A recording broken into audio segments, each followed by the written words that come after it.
It's 3 a.m. in Tokyo. A cargo ship full of oil is sitting offshore. The oil isn't priced in yen. It's not priced in euros. It's not even priced in gold. It's priced in US dollars, and Japan doesn't print those. That's the strange part of the modern world. The United States can buy things from almost anyone using a currency it creates at will. Everyone else has to earn it first. This isn't an accident. It's not just because America is powerful. It's the result of a very specific chain of events, deals, wars, incentives, and quiet math that reshape the global economy. And right now, as countries talk about de-dollarization and new reserve currencies, that system is under more pressure than it has been in decades. To understand what could change, you have to understand how it began. Let's rewind to 1944. World War II isn't over yet. Europe is in ruins, Britain is broke, Germany and Japan are devastated. But the United States, its factories are booming. It holds around 2/3 of the world's gold reserves. Intact. Its economy is dominant. In a quiet resort in New Hampshire, representatives from 44 countries meet to redesign the global financial system. The agreement they sign becomes known as the Bretton Woods system. Here's the deal. Dollar will be tied to gold at $35 per ounce. Other currencies will be tied to the dollar. So if you trust gold, and the dollar is convertible to gold, then the dollar becomes as good as gold.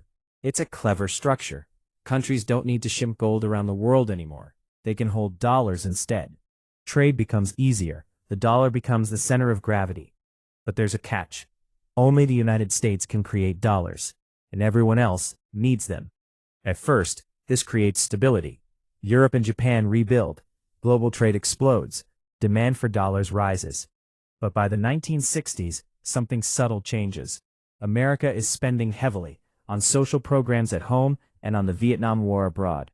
More dollars are flowing overseas than there is gold to back them. Foreign governments start doing the math. If every dollar holder demanded gold at once, the U.S. wouldn't have enough.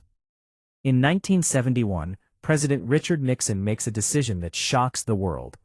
He suspends the dollar's convertibility into gold. The gold link is gone. On paper, this should have destroyed trust in the dollar. Now it's just paper. No gold, no hard backing. But instead of collapsing, the dollar becomes even more powerful. Why? Because the U.S. replaces gold with something else. Oil.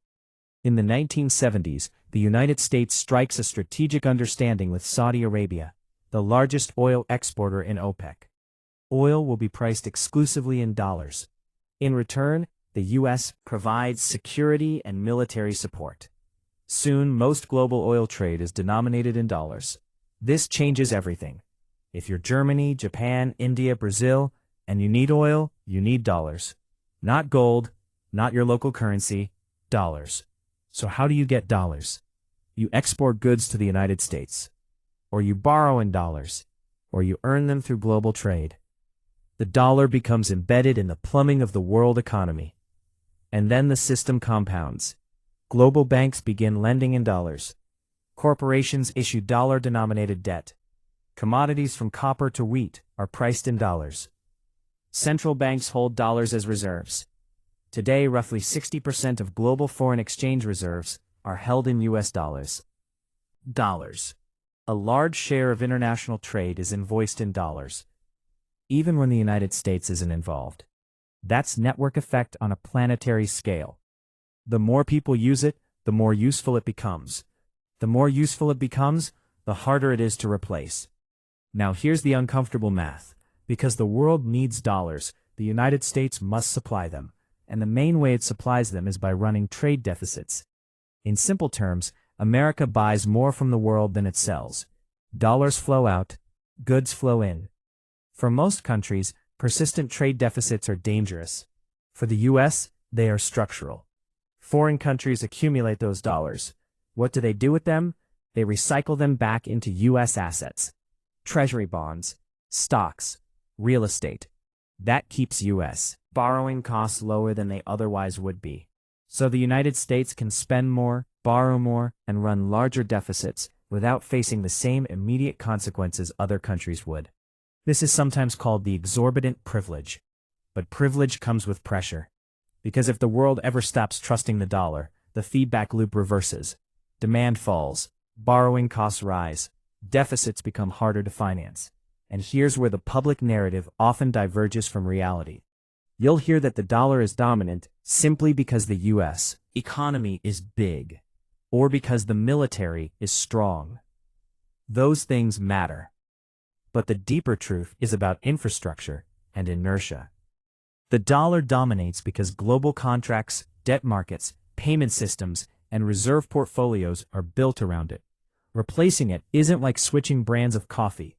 It's like rewiring the electrical system of the entire planet. That's why alternatives struggle. The euro is large but politically fragmented. China's renminbi is backed by a controlled capital account and limited transparency. Gold is stable but impractical for modern digital trade. Every alternative solves one problem and creates another. Meanwhile, cracks are visible. After the global financial crisis in 2008, trust in U.S. financial institutions took a hit. After sanctions in recent years froze parts of foreign reserves, some countries began questioning whether dollar assets are truly neutral. Central banks have been slowly diversifying. Bilateral trade deals in local currencies are increasing. Digital currency experiments are accelerating. None of this means the dollar collapses tomorrow. But it does mean the system is less unquestioned than it once was. And here's the quiet irony. The same mechanism that made the dollar dominant, endless global demand, also pressures the United States to keep supplying it through debt. Global stability depends on a currency backed by a country whose own debt continues to climb. So the world relies on the U.S. consumer, on U.S. Treasury markets, on the credibility of U.S. institutions. It works until it doesn't. For now, the dollar remains the central node in a vast financial web. Oil tankers still price in it. Central banks still store it. Investors still flee to it in crises. But dominance in finance is never permanent. Before the dollar, it was the British pound. Before that, other empires. Reserve currencies don't collapse overnight. They erode, slowly, then suddenly. So, the real question isn't whether the dollar once took over the world. It did. The question is whether the incentives that built its dominance are strong enough to hold in a century where power, trade, and trust are shifting. Because if the world ever decides it wants a different center of gravity, the transition won't just be financial, it will be geopolitical. And the next time a cargo ship full of oil waits offshore at 3 a.m., the currency it's priced in might tell you everything about who really runs the global economy.